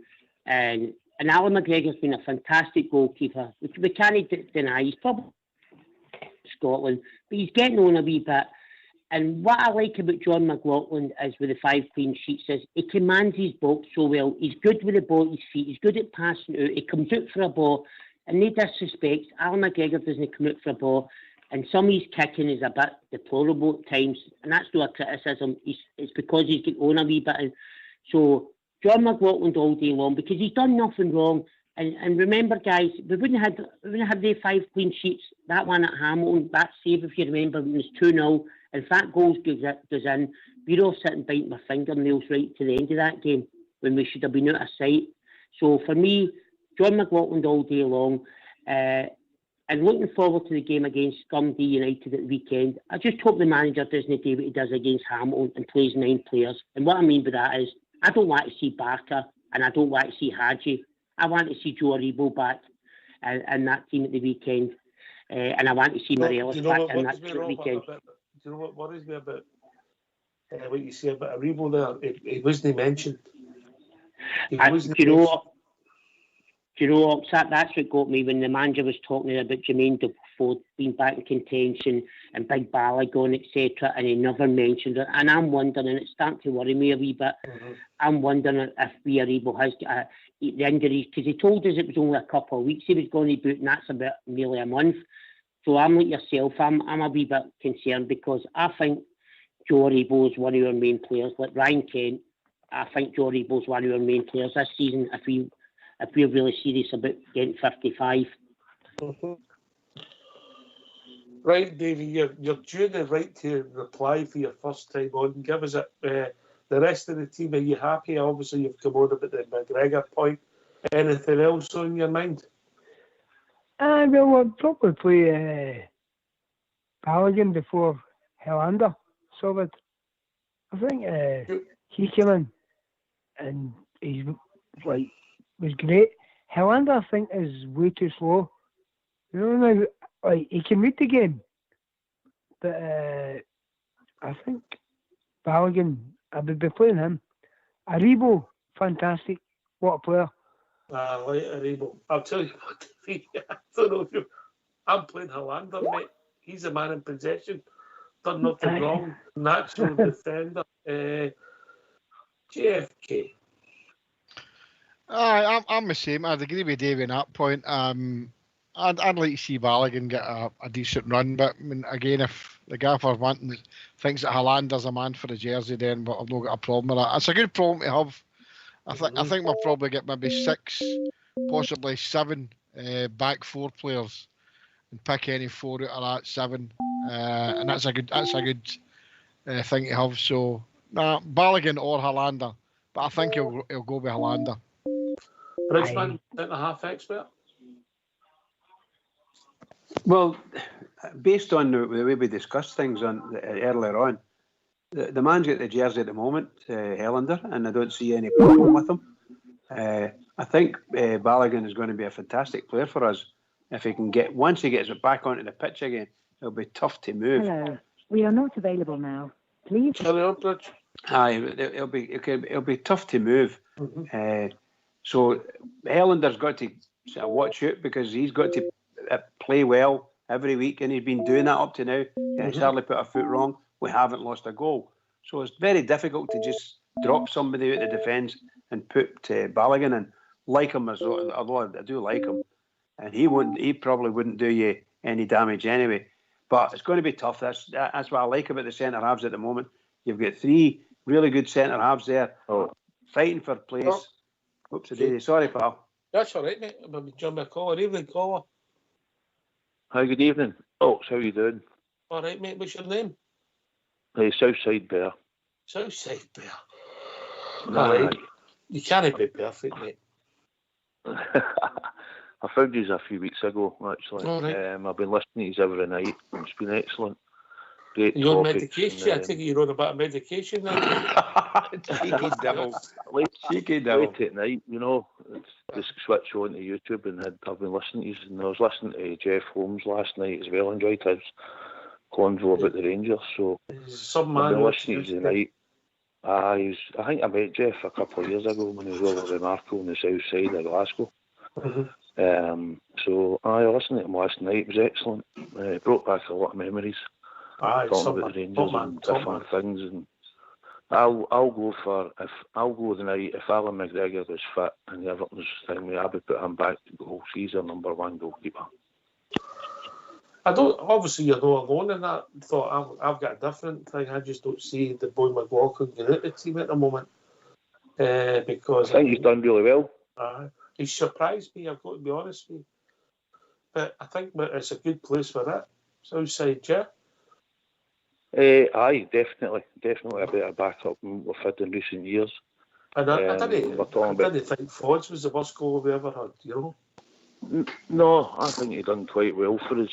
A couple of times, I mean, Alan McGregor's been excellent. I mean, we've had some great goalkeepers when you get back to Kloss, and obviously the goalie's the best I've seen. But also seen Peter McCoy's and Nicky Walker's and Ali Maxwell's and going on about Tav. We're talking about Tav. I think Tav's done well for the money over the years. He's got his faults, but he's not a Gary Stevens to me, or he's not a Alan Hutton. But over the years, he's done well, and I think I agree with what Jimmy says, he could get replaced. But I think this season, there's nobody else. I've heard Jimmy say Patterson, but I think in games where we could have been 2 up in the last couple of weeks, we could have brought him on and we didn't, which would have gave the boy more experience. But I don't think he's ready to play week in, week out for the Rangers, especially this season. But just before you come on there, we asked about the centre halves, the same issue. We're assuming Olsen playing Helander or Balogun on Saturday for you. Who are you picking? I believe Helander plays. I think we spent the money on him. I think he made Barisic look better and play better because... Is that because he's left-footed, mate? left foot, straight on. He played the ball in front of Barisic when he was going forward. Katic tended to play it behind him. Although I like Katic, I thought he was really dangerous for set pieces. He was in all heart at times. Still a wee bit raw. Passing was a bit off at times, but he's still a good. I think he can still do a job when he comes back. But I think Helander plays. To be honest, I think Gerrard will stick with him in the big games when it matters. I think Helander and Golston will be our two centre backs. Same as McGregor will be our goalkeeper. Bridgeman, everybody in your school was a left footer, so you you'll know about that, boy. I'll tell you. You've always valued that having a right. Well, it's a balance. I like to see the balance. I like to see if you're playing two centre halves and with full-backs beside them. You know, there's no much. To me, there's no much point with somebody right fitted over on the left-hand side because sure as shooting. Of course you can, Robert. Sure as shooting, they'll struggle a wee bit, you know. But Helander's a very good player, quite accomplished passer, and as Suicide Bear said there, you know, you see him with the way he gets the passes out to, whenever he gets the passes out to Barisic, it's nearly always in front of him, and it's right where he wants it to be. So I'm really happy with that. I like him, boy. Left-footed, good. And you come, Robert. Cheers, Ox. Just reiterate what I was saying there about Alan McGregor and John McLaughlin, and that's how I don't think you can John McLaughlin, because what would that say when a guy's on form and you drop him and bring somebody in like a fan's favourite? And don't get me wrong, we all know Alan McGregor's been outstanding, and that touches more into the central defence. Now, I was not always the biggest fan of Philip Helander. I've got to be honest with that. I used to say he's too slow. He'll get caught out when he comes up against these wee fast strikers. But I've got to be honest, big Philip Helander has really surprised me. He was out for over 4, maybe 5 months. He injured, if you remember, in the cup final. And then he came back by a Leverkusen, 90 million, Kai Havertz, etc. And he strolled through the game. And he strolled through every game since he's came back. And I've changed my opinion on big Philip Helander. Yes, he might not be the quickest, but like Davy Weir, he reads a game very well. And so to me, yes, I love Big Balogun. What I've seen him so far, fantastic. But again, like John McLaughlin, you cannot drop Philip Helander. He's got to be in the team on Saturday. All right. What a good place we're in, Southside, isn't it? When you think we're actually debating how to pick a team. You know, and we've all got slightly different views of the back four with it. Aye, it's great to have 2 that. years ago, we'd have been trying. It's great for the back four. It's great for the back fours that we were picking a year or two ago when we were talking about the Rob Tiernans and that. No, and we've come on along. We've come on great since then. The club has on the upward spiral. I'd like it to have went a bit quicker. I mean, I was listening to you guys talking about Livingston. I was absolutely gutted to Thursday night. I couldn't absolutely get out of that result. We still nailed in that day. For me, we wanted the 3 points, and I know we can't go every game undefeated, but calibre opposition, I thought that was a nail on. We had to get the 3 points, but we soldier on, but that gutted me for days. Across you, something we've been joined by that caller. Evening, caller. Hello. Hello. How are you doing? I'm not bad. I'm getting hounded to phone in, Agnes. Agnes Newton. Yeah. Agnes. All right. Evening, Agnes. Your reputation precedes you, Agnes. Yes, I know. But it's all right. I'm sober tonight, so you're all right. All right. You might be the Don't only swear. one. I'll be fine. I'm sober. No, I was just phoning. Well, there was a couple of points, but I forgot some of them. But the guy that was talking about just putting McGregor right in. To me, he's got to earn it again, because McLaughlin's not put a foot wrong. Yeah, who do you prefer, McLaughlin or McGregor? I prefer McGregor, but he's still got to be. He's got to compete for his place, because he's not played yet this season. And what about in goal?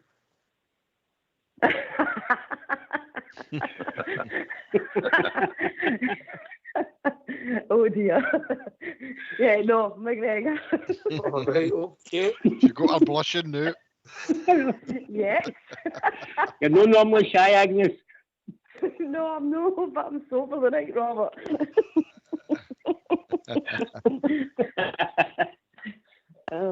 Look, see, Right, but, you just tipped me off what I was going to say. What I was going to say, but it's outside there. I mean, obviously the whole team, but debate. We've got stuck at the centre backs. As I said to you, I think it's superb that we've got this competition for places up the spine of the team. Yeah, definitely. I think he's going to go for the spine of the team. I mean, if you look at it, he's went with Golston, Jack and Morales. That's been the spine of our team since he's come in. He's kept it intact when they're all fit. I think when the big games come up, when we're playing Hibs, something like that away or whatever, I mean, big game on Saturday, but I think he'll go to the go-to players, so I think Hollander will play when he's fit. I think McGregor, whether he gets in this week or next week, whatever, he will get back in the team. He'll go to him in the big game, but I think he'll get a game before that. So I think he's had the training. I think if he's fit, I think he might put him in. He spoke about changing defenders, which he doesn't do very often with Golston, because I think Golston's a favourite. But he has been steady most of the time. So I don't see how we couldn't change McGregor on Saturday. I mean, if he's talking about changing centre-backs, then how no change McGregor on Saturday? Aye, JFK, look, spin the team with competition. I can't believe that we've been on here for how long is that tonight, and we've started talking about team. We've talked about goalkeepers, and we've talked about centre halves, and a name's no cropped up that has hugged the headlines for the last, let's say, 6 weeks. But Ellis, it just shows you that it's about the actual team that's playing. Once you get the team, if you're not in it, people forget about you. Well, that's true. I mean, we've seen it over the years. Many Rangers teams, if you're not playing well, you're out, and you've got to fight for your jersey. You know, and Alan McGregor will need to fight for his jersey. I know he's our number one. He has been the Scotland number one before, and he's Rangers number one. But McLaughlin's no put a foot wrong, and I've heard Bridgman, I've heard Fox saying it many times, and others saying, continuity, guys. We're winning. We're a winning team. Why change it? What's the reason for changing it? No, apart from the fact is he's number one and he's got to play. I agree with Southside about Hollander. The money we paid for Hollander, and he's got to be playing. But I would have Hollander or Balogun in the team. But you're right. I mean, Alfredo's no in the team, and we're not talking about him because, well, he's not there. So I mean, we'd love to see him stay. We'd love to see him playing Saturday. But I don't think he will. But we'll go into that story probably before the game on Saturday. But no, John McLaughlin's got the jersey and he deserves to hold on to it. And for me, he should be playing on Saturday. Playing as. What else is on your mind, Agnes? I can't remember. You still it was stuff fair. No, it was something fairly on in the show. I can't mind. I mean, there was a bit where Port Bear was at the meeting the day.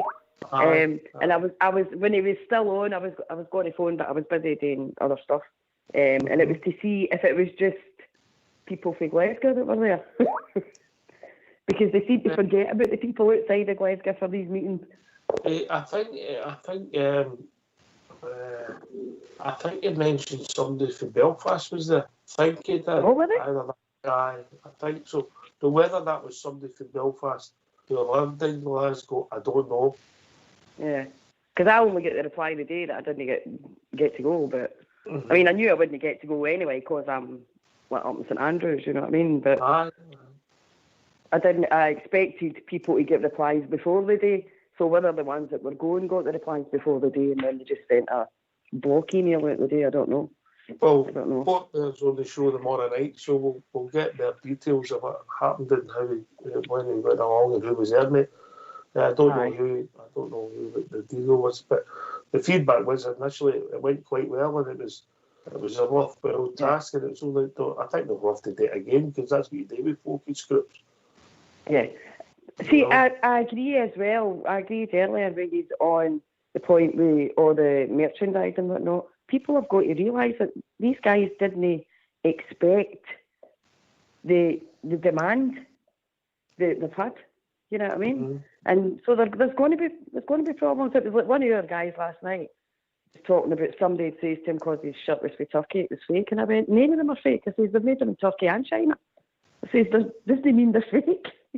Aye. Well, all your Levi's don't come from America, do they? No. See on the Castore thing. You back, big man. You back, man. Aye, I've been back for ages. I'm just listening to the dulcet tones of that lady. Right. Lady? I must be the first to be called that. You were going to say that's how I said that, sweetheart. It's very polite, gal. Very polite. He's a sweetie. Aye. Anyway, back to what I was going to say. Just what the woman said there, now. Rangers surely knew what the consumption was going to be like. So when they engaged a contractor effectively to produce strips for them, they knew what was going to happen. Everybody's been champing at the bit to buy gear, so they must have knew they had to get a competent retailer in to first and foremost manufacture the quantity that would be required.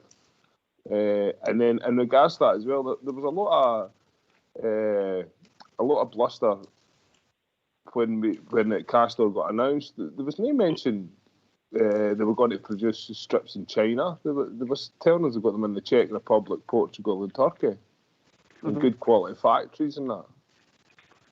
Is that not correct? There's two sides to that coin. What I picked up was they talked about they wouldn't be manufacturing the pro kit. Yeah, I never picked it. I always picked up the two kits. The pro kit, the first kit. Oh, it's whistling. That's a kettle in St Andrews. No. Jesus, man. Is that you just dropped one, Jimmy?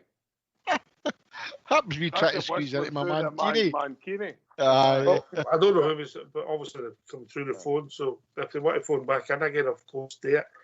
We don't know who the whistle was coming. JFK, that's what I picked up. Everything fine now with Castore? After that, I've not been able to read the paper or whatever this morning.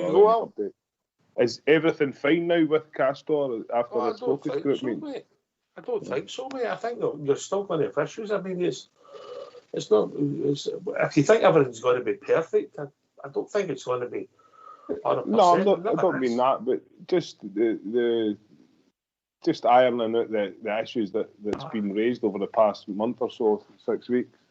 Have these things been addressed today? Or is this focus group thing just a bit of PR? A bit of PR. I think that I'd like to think that if they had 3 staff and they've upped that to 15, they're starting to iron out some of the customer service problems. Yeah. Mm-hmm. Yeah, I understand. Yeah, you know. I mean, can I just raise one other wee thing that I noticed the other night there on Follow? Just about the players after their careers finished. I see wee Barry Mackay's picked up the scissors. He's got to be a hairdresser. Yeah? I didn't notice that, mate. Aye, no, good on the guy. You've got to prepare. I don't mind a bit of hairdressing. But what about yourselves? What would you have been if you weren't what you were? Oh. If you could go back. Obviously, Bridge, a gigolo, JFK, a male model. What about yourself? I would have been a Samaritan worker. A Samaritan worker. But you do that now. I'm good at taking calls, mate.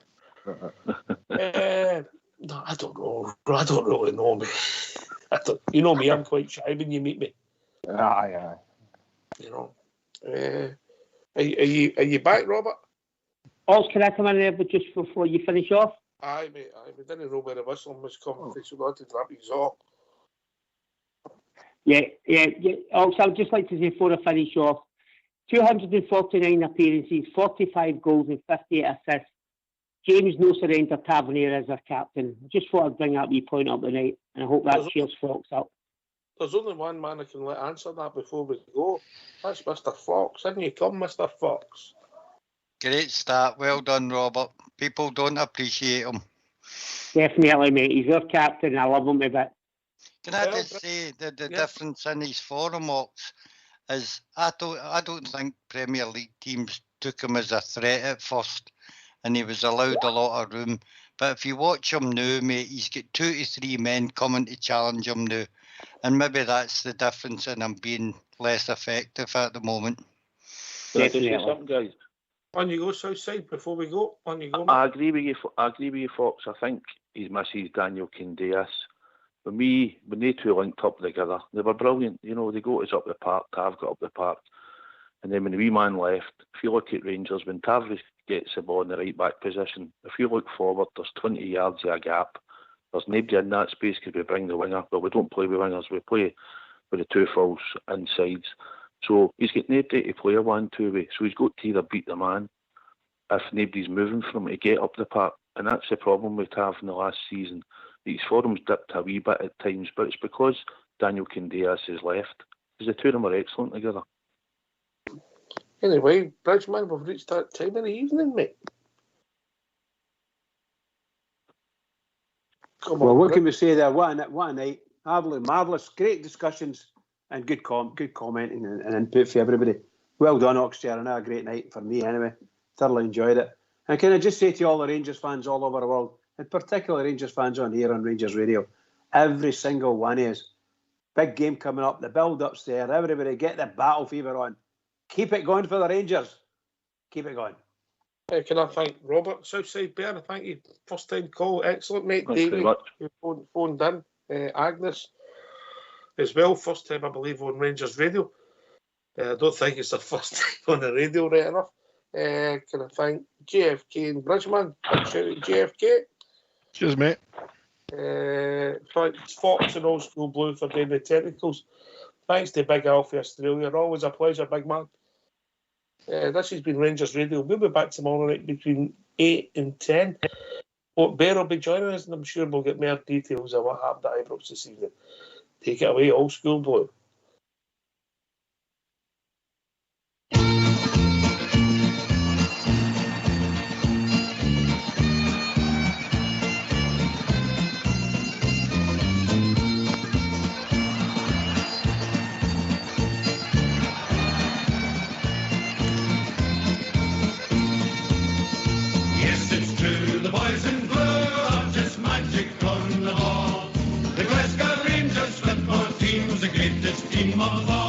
We support the Glasgow Rangers, do not Ibrox is the place, and we will follow in the championship race. Yes, it's true, the boys in blue are just magic on the ball.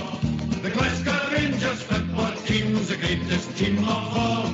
It's true, the magic boys in blue are the best team in the land.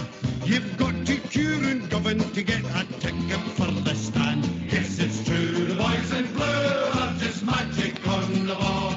The Glasgow Rangers football team's the greatest team of all. We've spent a lot of money on great players, yes, that's true. But the Rangers fans deserve the best from the boys in royal blue. Yes, it's true, the boys in blue are just magic on the ball. The Glasgow Rangers football team's the greatest team of all.